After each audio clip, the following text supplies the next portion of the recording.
আমার দিকে তাকান, এই মুখের দিকে তাকান, এটার দিকে তাকান, এদিক তাকাই তো, আর কথা বললেন না, এই দেখেন, এবার এটার দিকে তাকান, এক ফোঁটা পানি পড়বে দেখেন। রাসূল সাল্লাল্লাহু আলাইহি ওয়াসাল্লাম বলেন ফাতাখরুজু তাসিলু কামা তাসিলুল কতরাতু দেখছেন মিন ফিস সিকা, পাত্রের শেষ পানি ফোঁটা আস্তে আস্তে যেমন বের হয়, ইমানদারের আত্মাটা ঠিক এমন আস্তে আস্তে ফেরেশতা বের করবে।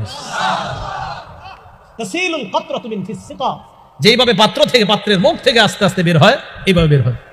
বের হওয়ার পর উলামারা ছাড়া অন্যরা বলেন তো ফেরেশতারা কি নিয়ে আসছে? কাফনের কাপড়, জান্নাতের কাফনের কাপড়।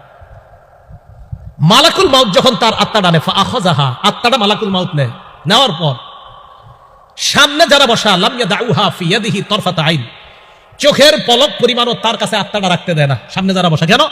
আমরা খুব আগ্রহ নিয়ে আসছি, আপনি এতক্ষণ রাখা দরকার নাই, আপনি তো বের করছেন, তাড়াতাড়ি আমাদের এই জান্নাতের কাফনের কাপড়ের মধ্যে দিয়ে দিন।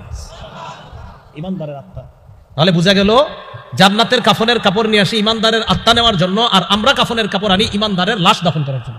দেহটা মনে থাকবে না? দেহ দাফন করার জন্য আমরা কিনি দুনিয়ার কাপড়, আর ইমানদারের আত্মা নেওয়ার জন্য আল্লাহ ফেরেশতাদের মাধ্যমে জান্নাতের কাফনের কাপড় পাঠায়। ফেরেশতারা ওই আত্মাটা কাফনের কাপড় দিয়ে পেঁচায়, পেঁচানোর পর সুগন্ধি লাগায়, সুগন্ধি লাগায়। আত্মাটা পেঁচানোর পর ফাসাদুনা বিহা ইলাস সামা, ফেরেশতারা বিশাল বড় একটা বহর নিয়ে ওই ইমানদারের আত্মা নিয়ে আল্লাহর আসমানের দিকে রওনা হয়। সামনে যারা ফেরেশতা, তারা যখন ওই ফেরেশতাদের দিকে তাকায়, তাকায় বলে মা হাযার রূহুত তাইয়্যিব, এই পবিত্র আত্মা নিয়ে কোথায় যাও? কার আত্মা? কয় ফুলান ইবনু ফুলান, ওটা অমুকের সন্তান, অমুকের আত্মা। আমার আপনার নামটা যেন আল্লাহ ইমানদার অবস্থায় বলে, বিআসমাইহিল্লাতী কানু ইউসাম্মুনাহু বিহা ফিদ দুনিয়া, কয় তার সুন্দর নামটা বলবে, যে সুন্দর নামে দুনিয়াতে মানুষ তাকে ডাকতো, তাই নাম রাখতেও বড় সতর্কতা। ওই সুন্দর নামটাই বলবে, যেটা আব্দুর রহমানের ছেলে আব্দুল্লাহর আত্মা নিয়ে আল্লাহর কাছে রওনা করছে। এখন ঘটনা আরেকটা বিষয় যায় কি, নবীজি বলেন ইয়াখরুজু কাআতিয়াবি নাফহাতি মিসকিন ওয়াজিদাত আলাল আরদ, তার আত্মা থেকে এমন সুগন্ধ বের হয় পুরা পৃথিবীর ফেরেশতাদের নাকে এই সুগন্ধি পৌঁছে যায়। ইমানদারের আত্মা প্রথম আসমানের কাছে যখন যায়, ফাস্তাফতিহুনা, অনুমতি চায়, দরজা খুলেন আসমানের। আসমানের দরজা খুলছে, খোলার পর প্রথম আসমানে যে ফেরেশতা হাদিসের মধ্যে আসছে, ফায়ুশাইয়ুহু মিন কুল্লি সামাইন মুকাররিবুহা ইলা সামা ইল্লাতী তালিহা, প্রত্যেক আসমানের ফেরেশতা যাদের সামনে দিয়ে ইমানদারের আত্মাটা নিয়ে যায়, ওই ফেরেশতারা তাকে স্বাগত জানাইতে জানাইতে পরের আসমানে পাঠায় দেয়।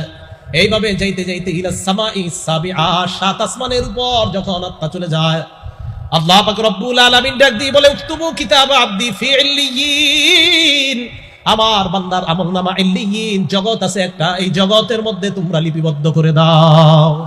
ইল্লিয়িন নামক একটা জগৎ, এখানে বান্দার আমলনামা লিপিবদ্ধ করে দাও, আমার আপনার আমলনামাটা যেন এখানে লিপিবদ্ধ হয়। আল্লাহ বলেন এক কাজ করো, আইদুহা ইলাল আরদ, আত্মা নিয়ে আবার যাও জমিনে যাও। আল্লাহ কোথায়? কবরে যাও। ফাতুআদু রূহুহু ফি জাসাদিহি, তার শরীরের মধ্যে তার আত্মাটা ফিরিয়ে দেওয়া হয়। আত্মা ফিরিয়ে দেওয়ার পর ফায়াতিয়ানিহি মালাকান, দুইজন ফেরেশতা তার কাছে আসবে। আসার পর ফায়ুজলিসানিহি ওয়া ফি রিওয়ায়াতিন ফায়ুকঈদানিহি, তাকে বসাবে, বসানোর পর ফায়াসআলানিহি, তাকে প্রশ্ন করবে। এক নাম্বার, মার রব্বুকা, তোমার রব কে? ওই বান্দা জবাব দিবে রব্বি আল্লাহ, বলেন আমার রব কে? আমাদের রব কে?